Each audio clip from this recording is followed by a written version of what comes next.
Bonjour Christophe. Qu'est-ce que tu vas nous présenter aujourd'hui? Eh ben aujourd'hui, c'est dans la continuité de tout ce qu'on a fait en colorimétrie, donc pour mesurer de l'absorption de la lumière. Et on fait ça avec des étudiants en licence dans le cadre du développement de l'instrumentation scientifique pour les inviter à créer de l'instrumentation. Donc on a fait pas mal d'activités autour des microcontrôleurs Arduino, comment programmer des microcontrôleurs Arduino. Et puis pour en faire un exemple d'usage, on s'est dit on va travailler avec des feuilles de plastique colorées et regarder un peu comment la lumière est absorbée par ces feuilles de plastique colorées. Donc ça c'est le contexte général. D'accord. Après, derrière, pour pouvoir l'utiliser et profiter de cette techno avec de l'instrumentation à très bas coût, je me suis posé la question de créer une application qui tourne directement sur le web, puisqu'on avait fait une petite application qui tourne sur des smartphones, mais on voulait pouvoir rendre ça accessible potentiellement à distance.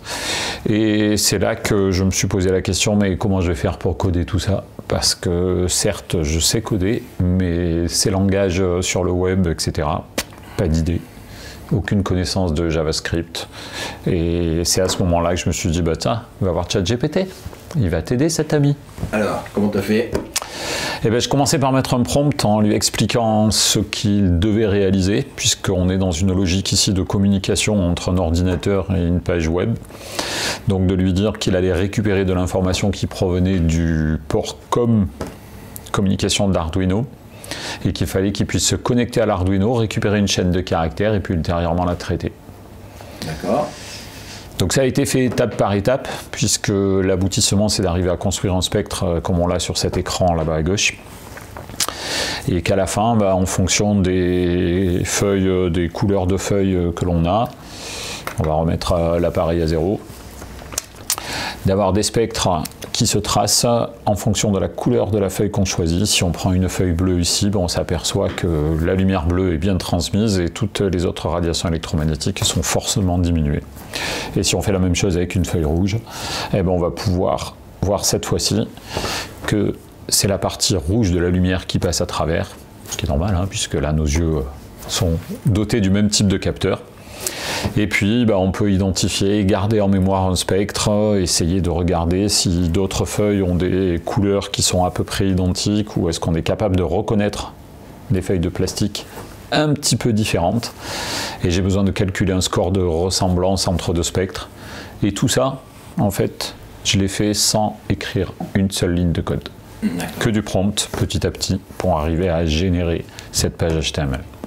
Et ça t'a pris combien de temps pour faire tout ça ? Disons 3 heures, parce que je suis un petit maniaque et que je vérifie chacune des étapes de la programmation, comme quand je fais du code. Et voilà, le premier prompt, et tu dois récupérer une chaîne de caractères et tu dois la réafficher sur l'écran, on vérifie que ça se passe bien, puis on fait un deuxième prompt où on lui demande de tracer un graphique.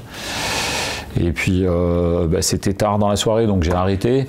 Mais j'avais un programme opérationnel. Le lendemain, je suis revenu sur ChatGPT, je lui ai donné ce programme-là, en lui réexpliquant vite fait ce qu'il faisait. Et on a rajouté des fonctionnalités, comment mémoriser un graphe, comment basculer absorbance, transmittance, etc. Donc c'était très incrémentiel. Et au bout de 3 heures, j'avais quelque chose de totalement opérationnel qui correspondait à mes attentes. Maintenant, il y a encore des optimisations, des petites choses à bricoler pour faire ajouter des fonctionnalités, mais globalement, le produit est là. D'accord. Et tu as fait ça avec une version payante de ChatGPT ? Gratuite. Rien du tout. D'accord. Et donc la page, elle est sur où ? Elle est sur ton ordinateur ? Tu peux la mettre sur une plateforme ? Donc là, pour le moment, au départ, j'ai fait un développement sur mon ordinateur. Et puis, finalement, je me suis dit, est-ce qu'on peut l'intégrer à l'intérieur de Moodle directement ? Et ça s'est avéré, par l'intégration d'un fichier, le dépôt d'un fichier, la possibilité d'avoir l'application qui tourne directement sur Moodle. Et je connecte mon ordinateur avec l'Arduino sur l'ordinateur et l'application tourne à l'intérieur de Moodle. D'accord. Les étudiants, ils ont un Arduino chez eux ? Les étudiants ont un Arduino chez eux. D'accord. Si l'Arduino était dans un labo, tu pourrais spécifier l'adresse IP ou tu n'as pas allé jusque-là ? Pas encore. Pas encore. D'accord. Non, ça fait partie des choses qu'on peut tester en type manip à distance. Mais après, il faut trouver le petit bras qui fait qu'on va changer la feuille à la main. Mais ça fait partie des choses qu'on pourrait faire. On pourrait imaginer une grande roue qui fait tourner des feuilles et les positionner au bon endroit. Il faut une sorte de passeur de feuilles pour pouvoir éventuellement réaliser des opérations comme ça et des projets à distance. D'accord. Tu as plein de feuilles là. Alors, tu m'as parlé que tu avais comme projet pour l'évolution, je fais une petite base de données.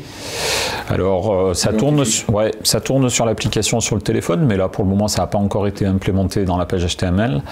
L'idée, c'est de dire, quand on a deux spectres, comment on peut évaluer la ressemblance entre ces deux spectres, et est-ce qu'on est à même de différencier des choses qui sont très proches, par exemple ces deux feuilles rouges. Est-ce que le système est capable de faire la différence?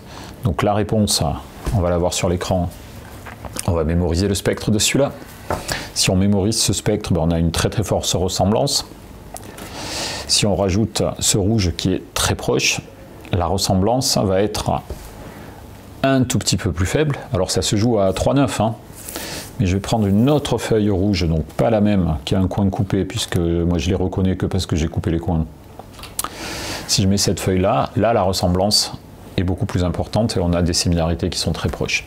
Donc ça veut dire qu'on va rajouter dans la page HTML une base de données qui contient les spectres de toutes les feuilles qui sont là, de façon à pouvoir trier automatiquement les feuilles et les reconnaître avec l'application. D'accord. Et ça aussi tu vas le faire avec le prompt. Ouais, oui, ça, alors c'est encore plus compliqué pour moi.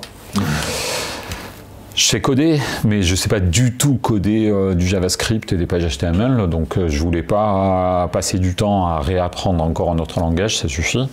Donc c'est pour ça que j'étais parti sur ChatGPT pour pouvoir faire les choses, du moins lui faire les choses, et on va continuer dans le même esprit. D'accord. Le code que tu as fait, on le mettra sur arduino.univ-1.fr, c'est ça? Ouais, il est déjà sur le serveur qu'on a, ça s'appelle Arduino Enseignement Chimie. Enseignement Chimie. Arduino Enseignement Chimie Lyon, si ça, on n'y arrive pas en rajoutant un petit élément supplémentaire. Et tout ce qu'on a fait avec Arduino est disponible. Et puis les exemples, pour le moment, c'est une capture d'écran qui existe sur le site, mais le code sera à disposition, ouais. Très bien, merci monsieur Jérôme. C'est quoi le prochain projet de code avec ChatGPT? Je sais pas encore. En 2025. C'est en fonction des usages, moi. Je crée quand j'en ai le besoin. Je génère pas du besoin avant. Voilà. Ça marche. Merci. À plus.